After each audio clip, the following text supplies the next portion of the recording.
Good evening on this Thursday, the 26th day of June 2025. Thank you for choosing Newswatch and Hope TV, the station where you look and live.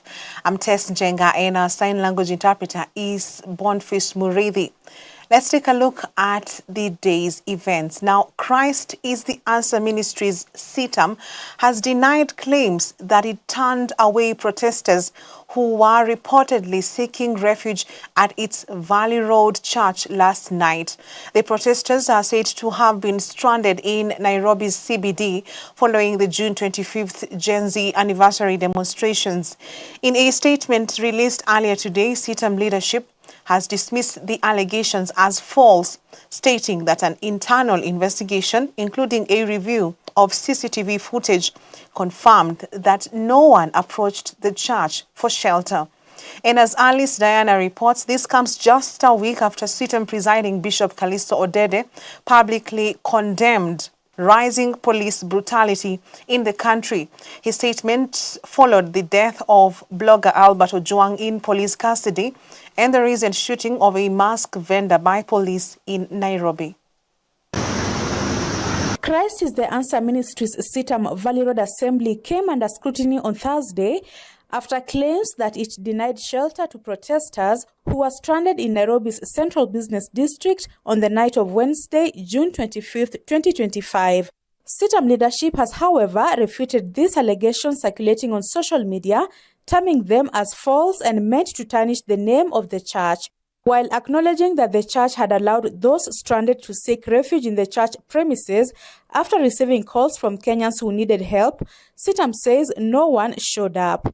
Through a statement that was released by CITAM's Deputy Senior Pastor Reverend Justus Mugambi and read by CITAM's Valley Road Senior Pastor Reverend Jose Mwai, CITAM noted that it has conducted its investigations, including reviewing CCTV footage, and established that no protester came to the church premises to seek refuge on the alleged day.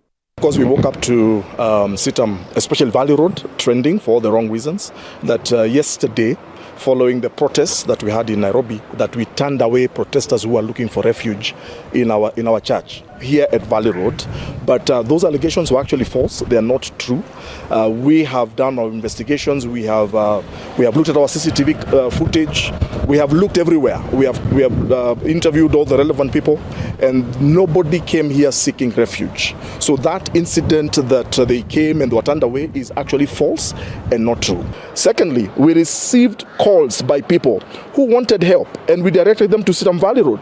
We were ready for them throughout until 1:30 a.m. and no one showed up. No one came for help. Number three, CITAM Valley Road was not easily accessible during the protests as surrounding roads were barricaded, which made it almost impossible for a demonstrator to get to CITAM Valley Road.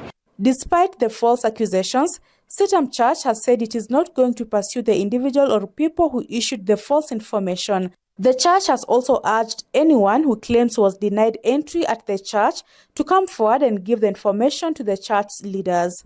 Unfortunately, on social media, it's very difficult sometimes to trace the source of certain information. So we have no idea, but we are also not interested in pursuing to know who actually issued that particular allegation. We leave them to God. They have their own reasons why they may have done that. Maybe they were misinformed. We do not know, but whoever it is, it will be good for them to own up and say that maybe they misinformed the public on that issue, but we are not going to pursue that matter. Further, CITAM Church, which has been in the front line in assisting members of the public in times of crisis without discrimination, has said its doors will always remain open to anyone seeking help. It is our policy and practice that the doors of all our CITAM assemblies remain open to anyone in need of help. We regularly assist members of the public in times of crisis without discrimination. Number five, we have a track record in humanitarian and disaster response. Through our social action and advocacy department and our local assemblies, CITAM has consistently responded to emergencies and national crises, including the Embakasi fire tragedy, the Mai Mahiu flood disaster, and drought relief efforts in various regions of the country. It is within our mandate, policy, and practice to embrace the vulnerable and needy in society. Members of the CITAM assemblies across the country have also been urged to always seek clarity from the church's leadership in case of any social media rumors. Well, our members of CITAM, I just wish to tell them that you know us. This is your church. And you know our stand, you know our practice, you know how we do things. So before you buy into any allegations, especially on social media, just clarify with us, because some of these allegations are meant to taint the name of the church. Please remember this, that as a church and as God's people, we are involved in spiritual warfare, and the enemy will do anything to discredit the church, to discredit the body of Christ, and these are some of the tactics that he uses. Despite allegations that CITAM turned away a section of protesters who wanted to seek refuge in this church after participating in yesterday's June 25th protest, allegations that have been said to be false, CITAM has maintained that its doors remains open to anyone seeking help. Reporting for Hope TV Newswatch from CITAM Valley Road in Nairobi, I'm Alice Diana. Much appreciated, Alice Diana, for that report. Interior Cabinet Secretary Kipchumba Murkomen has claimed that Wednesday's Gen Z-led protests across the country were an attempted coup, not peaceful demonstrations. At the same time, Murkomen has defended accusations against the police, saying that there were no excesses on their part. Speaking to the press alongside top police officials, including Inspector General Douglas Kanja, Murkomen alleged that some politicians were manipulating the youth to try and overthrow the government. The Interior Cabinet Secretary also defended the government's decision to shut down some television stations during the unrest. Inspector General Kanja added that more than 300 police officers were seriously injured in the protests, warning that those involved in criminal activities during the demonstrations would be arrested and prosecuted.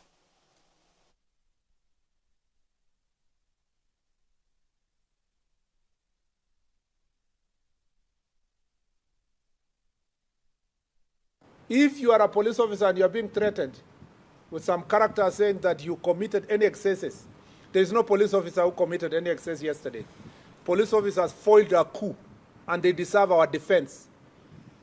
They don't carry guns as toys. When you threaten a police officer, you want to kill them.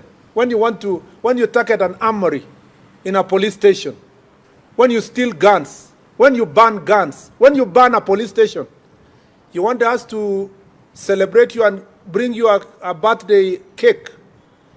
We must be serious as a country. And as long as I have this responsibility, a policy responsibility of speaking on behalf of our police officers, we must defend them, because it is now clear the coup plotters are not sleeping.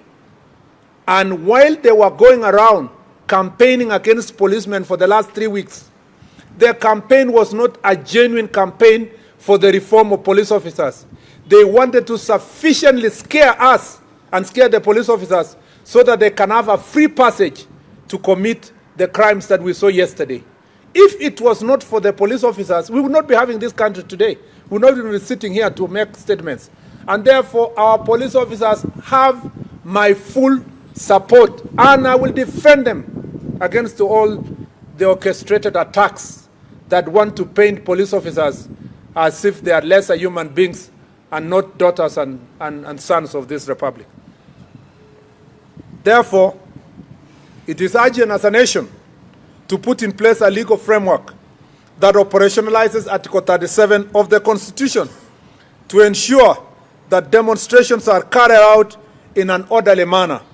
This entails providing sufficient information on the planners, purpose, day, time, and demonstrations routes, among other details, to enable the police to provide adequate security. Meanwhile, let us interrupt the live bulletin to bring in Faith Kipyegon, who is in Paris, trying to become the first woman to run a mile in under 4 minutes. Take a look.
Well, it is still a congratulations to Faith Kipyegon, despite the fact that she has not been able to meet her target of 4 minutes.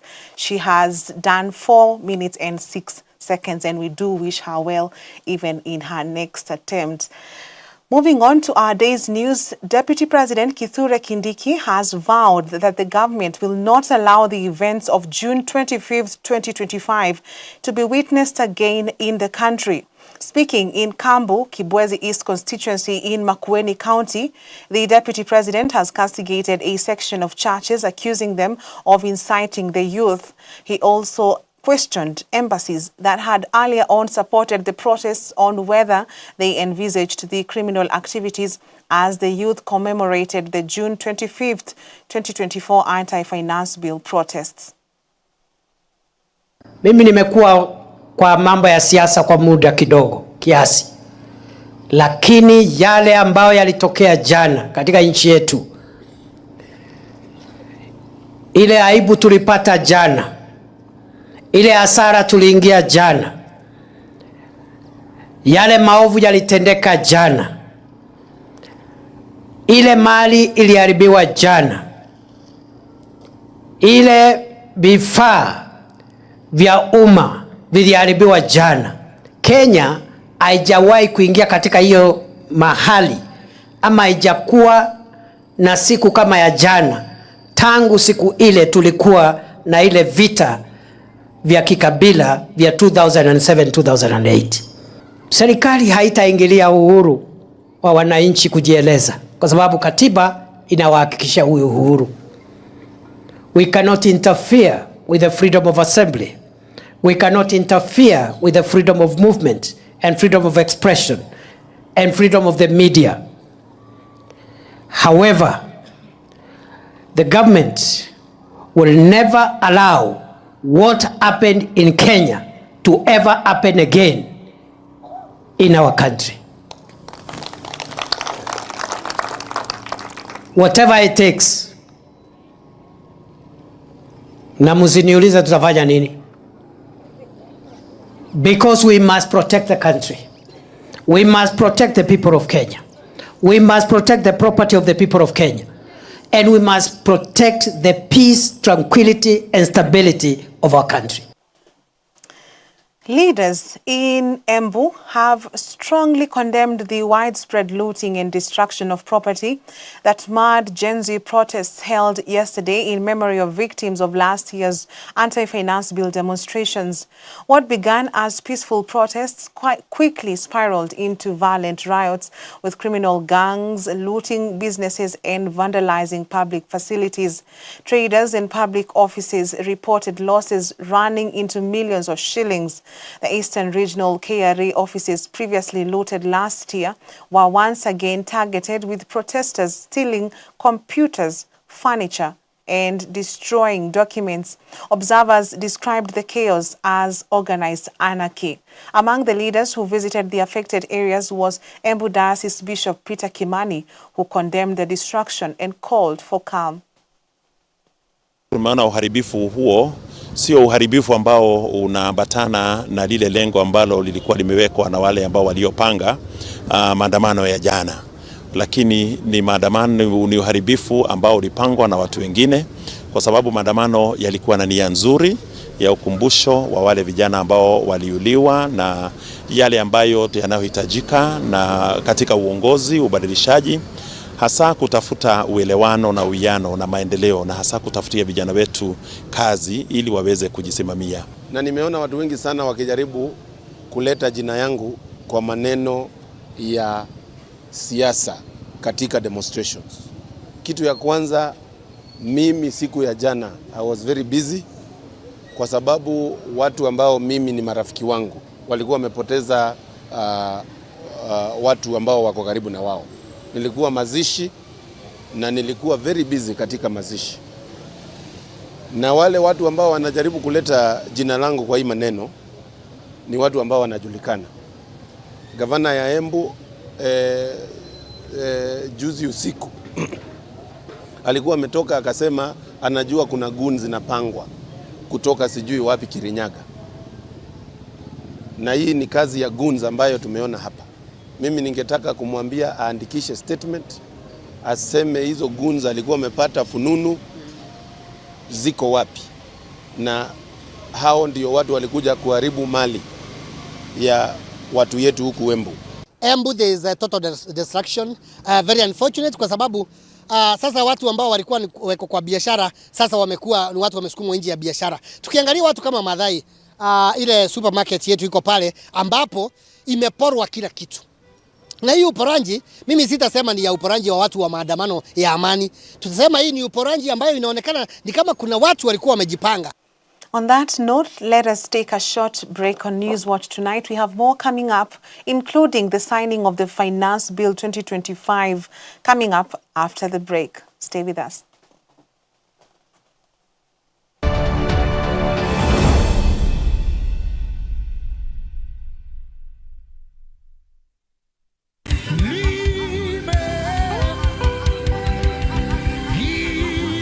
Join Psalmist Kelvin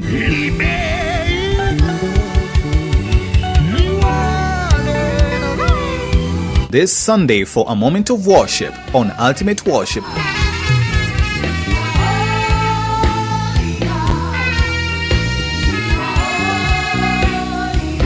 From 7 a.m. to 8 a.m. and repeat from 6 p.m. to 7 p.m.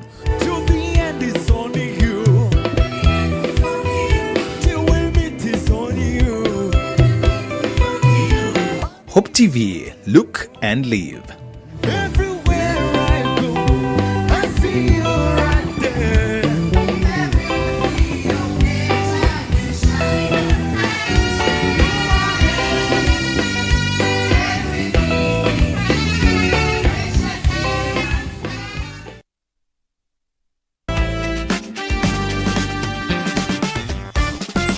One thing I've learned about leadership, just generally in leadership, the leader is not the smartest person in the room. All right? He's not always the smartest person. When you're a leader, your strength is in the ability to be able to harness the gifts around you. It's the same thing in the family. All right? Like I said, your wife is a very smart person. So you don't shut her down. All right? But you allow her to, you pick those ideas, you discuss them, and one of you, you make them your own. Definitely. It's like even in any organization, as the CEO, for example, you're not necessarily the smartest person in that organization, but you get around yourself people who are smart, people who are good in what they do, and then you take all those ideas and then you lead. And guess who takes credit at the end of the day? You take the credit at the end of the day. Because you're the leader. You're the leader. Isn't it? You know. So that's what leadership is all about. So being able to also just harness all those gifts that God has given you through your wife and one of you, but being able to chart the way forward. Men on Record, every Friday at 7 p.m.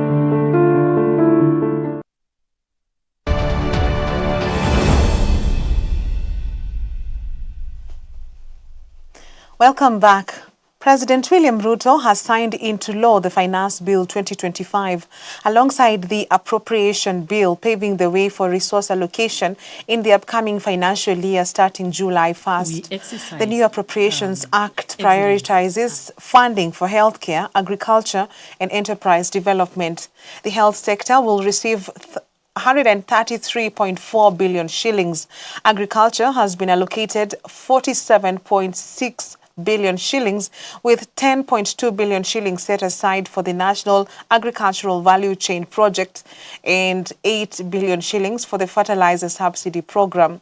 Coffee farming will benefit from over 4 billion shillings in support. To boost access to affordable credit, 1.3 billion shillings will go to the Rural Kenya Financial Inclusion Program and 300 million shillings to the Hustler Fund. Additionally, 18 billion shillings has been allocated to drive industrial growth through agro-industrial parks and special economic zones in Naivasha and Athi River.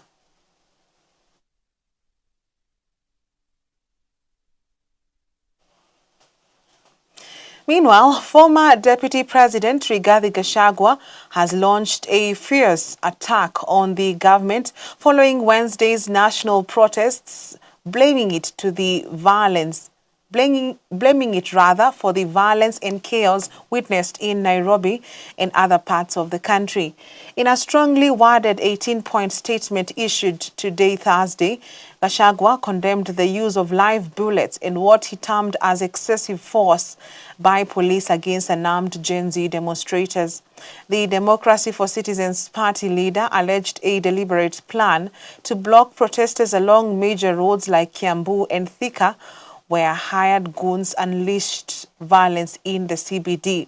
He further claimed that businesses owned by people from a specific region were deliberately targeted, allegedly under the direction of Nairobi County officials and politicians allied to the current regime. Gachagua now says the state must be held accountable for what he describes as an orchestrated attack on peaceful citizens.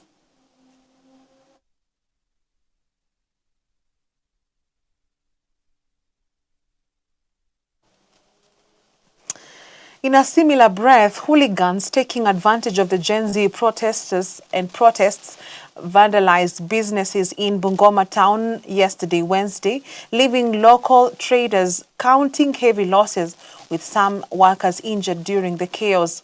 The attackers also damaged windows at the office of Bungoma County Governor Ken Lusaka and vandalized 5 vehicles. The Delta Hotel belongs to Dr. Wanyama. Jacobo Wanyama ni kijana wetu wa Bungoma County. Kijana amejituma kuleta utofauti wa Bungoma County. Yeye amejitolea kuwa investor wa kuimbao watoto wetu wa Bungoma. Jana nikiangalia hapa maneno yenye watoto walikuwa wanaongea is belong to William Ruto. This building belongs to Jacobo Wanyama. Hakuna mtu yote mwenye ako na share yote kwa hii building kama at William Samuel Ruto. Yesterday at around 5:30 our hotel was infiltrated by a very large gang of irate youths who didn't have any agenda in this place. They just came and started throwing stones at the establishment. We had guests who are inside, who are having their tea, some were having their lunch. Their vehicles were badly damaged. After that, we managed to get them out to a safer place. Their vehicles were taken also to a safe parking. After that, the staff also were clearing out their things from the cashier area, from the bar area, from the restaurant area. That is when we were overwhelmed by the youth. They managed to gain access to the hotel. They vandalized the bar area. The alcohol was stolen, the pastry area as well. The government has issued a stern warning to contractors who overextend themselves by taking on more public projects than they can effectively deliver, citing inefficiency and risk of stalling critical development programs. Speaking today in Kisii and Nyamira counties, Deputy Chief of Staff in charge of Delivery and Government Efficiency, Eliud Owalo, cautioned contractors against bidding for multiple government projects without the technical capacity to execute them. He emphasized that such practices compromise service delivery and delay government-funded initiatives. We have consulted with the ministry. We have interrogated the contract that was entered into. There are issues which are emerging. One, the contractor was given a down payment of 20% of the project value. The overall progress of the contract is at 6% of the project. Yeah, it's at 6%. So there's a discrepancy. Okay. Now, the contractor himself says that there are certain certificates he has raised which have not been settled. But the government pays on the basis of certified certificates. That means there has to be alignment between, in terms of value and milestone attained, between the contractor, the project coordinator, and the project manager, the resident engineer, and the project manager. Yeah. So the government can only pay based on certified certificate. And what is the basis of certification? Certification, one, is in conformity to the terms and conditions of the contract, is in conformity to whether or not the milestones have been achieved as was envisaged and subsequently entailed in the what? In the contract. I think that's where the difference is, that we don't have a certified certificate pending with government. On the side of government, our greatest concern is that we have already given out a down payment of 20%, and the project overall is only at 6%. The contractor himself seems not to be enthusiastic about coming up with an amicable work plan on the way forward. He's making his argument on the basis of a certificate that has not been certified. Another thing, when you are engaged by any procuring entity, it is tied to a given timeline, and that project is also tied to a budgetary cycle. If I make financial provision as if we make financial provision as government for a given project, we have to absorb that money within a given period of time. President William Ruto has emphasized the urgent need to reform the African Union to enhance its effectiveness as the continent's leading voice on global issues. Speaking after a meeting with AU Commission Chairperson Mohamud Ali Yusuf at State House, Nairobi, the president stressed the importance of making the AU fit for purpose through structural and financial reforms. President Ruto noted that adequately funding the AU's organs and institutions is essential to enabling them to fulfill their mandates effectively. He also expressed support for the ongoing reform process and affirmed Kenya's commitment to contributing to the next steps needed to strengthen the continental body.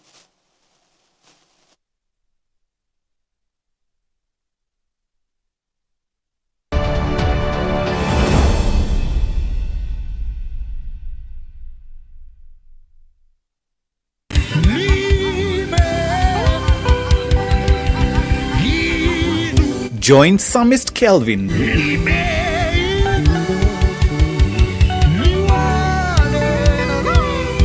this Sunday for a moment of worship on Ultimate Worship.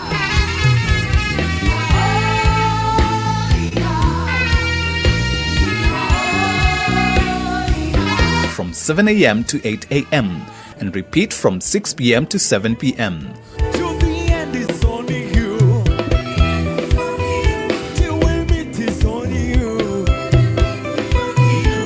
Hope TV, look and live.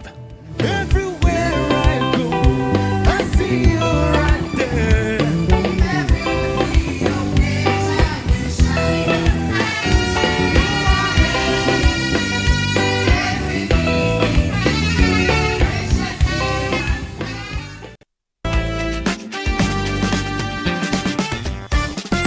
One thing I've learned about leadership, just generally in leadership, the leader is not the smartest person in the room. All right? He's not always the smartest person.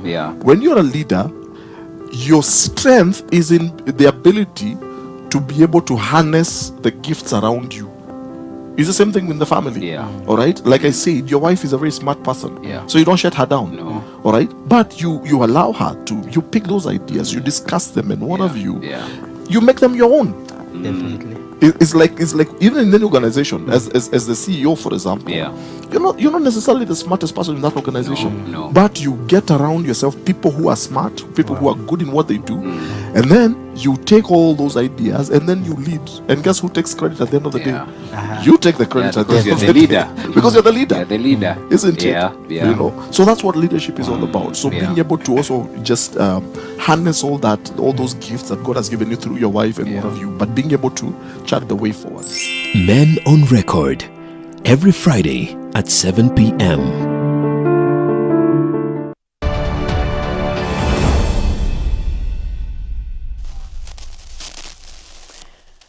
Welcome back. The 6th edition of the CITAM Business Forum, CBF and Expo 2025, themed the Eden Mandate, was successfully held at CITAM Karen, drawing participants from across the country for a powerful convergence of agribusiness and innovation.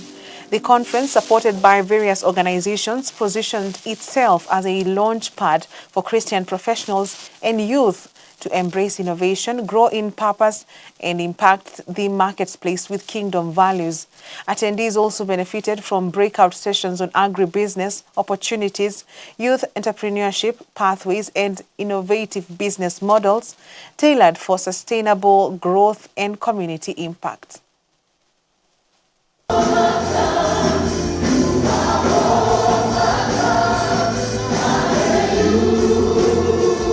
Then, when your possessions are gone, they'll welcome you into an eternal home.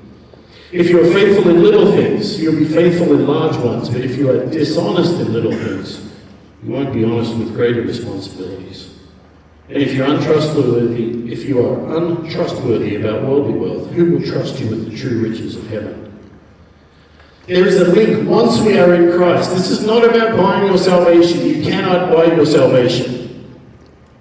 You cannot exchange an alabaster jar of perfume, everything you've cheated, for salvation. But once you are in Christ, once you've accepted the free gift of salvation, Jesus is clearly saying there is a link between intimacy with Jesus and how I handle my worldly wealth. That's ministry. Ministry is not just the Bible, but just understanding where the people come from to come to church. How are these people earning incomes? What is the source of their income? We need to have an understanding of that. How many of our people in that church are poor? How many churches have the stats on the status of those who are important and are not important? The third thing now that we need to have that, but the truth of the matter here is the church needs to take stock of what she has. So you know what I'm doing over the past 5 years?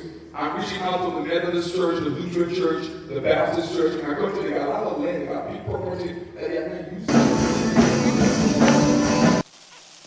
The Public Benefit Regulatory Authority is urging Kenyans to verify the status of public benefit organizations, or PBOs, formerly known as NGOs, before engaging with them. Speaking in Nyeri during a public participation forum on the proposed Public Benefit Regulation 2025, the authority's head of legal services, Nicholas Lyndon, warned that failure to perform due diligence has led to many people being scammed by rogue organizations. Lyndon advised the public and donors to check with the authority or visit their website to confirm if a PBO is legally registered, especially in cases involving large sums of money. Lyndon also confirmed that the 14,000 PBOs registered under the old law will need to update their governance structures and change their registration certificates to reflect the new legal framework. And now, for us to operationalize the Act fully, we need to have regulations in place. So the purpose of this exercise that we are carrying out is for bringing out the regulations, because way back in 2013 we had 2 draft regulations, one from the government side, one from the civil society side. Now we have since harmonized those 2 drafts, so we have one draft that we are subjecting to public participation so that we can get the opinions of the stakeholders and the people of Kenya, so that when we are finally gazetting the Act, it is an Act that is acceptable across the board. I mean, not the Act, but the regulation, it's acceptable across the board. In terms of whether this Act is good for the sector or not, the Act is very good for the sector because it has new provisions that the previous Act did not have. For example, the Act provides for various registration methods. Somebody that is registered under a different regime can still get public benefit status under the PBOs Act at Section 7. There's also registration on exempt registration for international organizations that simply want to establish branch offices in Kenya. And then we have the normal incorporation for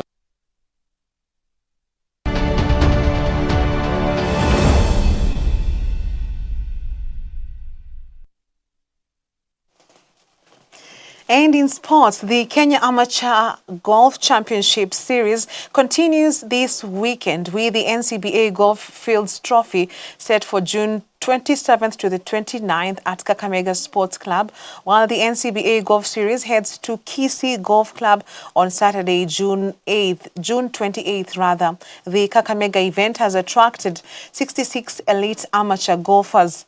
The top 33 players, after 2 rounds, will proceed to the final round with a prize pass of 500,000 shillings up for grabs and 115,000 for the winner. Meanwhile, over 100 players are expected in Kisii for the latest leg of the NCBA Golf Series as the tour continues to build momentum towards the grand finale in November. NCBA Group Managing Director John Gashora reaffirmed the bank's commitment to developing golf across Kenya, while Tournament Director Brian Akun thanked Kakamega Golf Club for hosting the championship. Last weekend, 270 golfers competed at Ruiru Sports Club in the 15th NCBA Series qualifier, with Kevin Meto emerging as overall winner and 6 players qualifying for the finale.